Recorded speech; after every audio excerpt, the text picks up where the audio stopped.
Hey, it's Nicholas with some more adventures in locksmithing. Here to point out something I ran into on a recent job. Um, so this is what's called a Smartkey lock. See that little teeny tab there? What this is designed is it means that this lock does not have pin tumblers, which is what a standard lock has. Instead, it has a little set of double wafers that lock into each other, and that is what allows it to change the combination without technically calling a locksmith. You put a key in, turn it a quarter turn, push the little reset tool in there, pull the key out while the key is turned, put the new key in, turn it back, it's the new one. Now the big thing that they tout on the box is that this is non-pickable and it is non-bumpable. Now, neither of those statements are necessarily 100% true. There is ways to bypass this. And it didn't pass bump certification to being unbumpable. It says bump resistant now on the box, because if you try to bump it over 100 times, they found that it would actually break open. So therefore, it couldn't be declared as unbumpable. But we have a lot of times what will happen is if you have worn keys, these will get messed up, they'll stop working. Or in this situation, it was just a regular, somebody's locked out. Now, you can see what I already did up here, but for all of the talking about how secure this is, how amazing, and you're paying an extra $10 for this little Smartkey feature here. One, those tend to wear out. So many of these fail. I get so many times called people have their keys and they're locked out because of this little thing. But here's the thing. And in full disclosure, I've already done this one, so it is weakened, so it's going to look easier than it was. But you simply come up here, and I pried, and a lot of times you pry with a little one, and then you get a bigger one, but you just kind of, boom.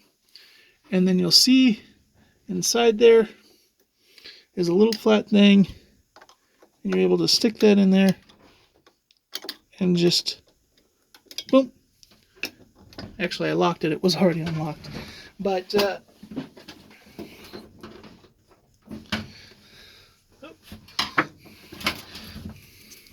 so, once again, there's that little thing. You see that little slit? If you have that little slit, your lock is a Smartkey. Now, these locks are just held in by these little metal spring thing here.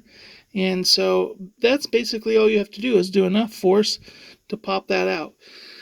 And that doesn't take too much. So for all the gloating and extra price tag that this comes talking about, it's all its security, that people can't pick their way in or any of that. Now, me as a locksmith, I do try to pick my way into a lock like this. But if I was a criminal, I could take a bigger screwdriver and a hammer and knock that out in one hit.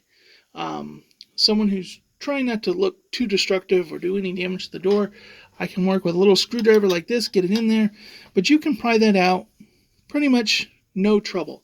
So the idea or notion that this is somehow high security is quite a misdemeanor, and there are other ways to bypass this. There are tryout key sets that will work on this. There's a specific tool that will break this open in a matter of seconds. All sorts of different tools that can get that way for professionals. But I don't spend the money on that because it is so simple to do that and replace this knob for me, because it just pops open. So I always chuckle when I see all the advertisements marking this as something high security. It is not. And another thing, this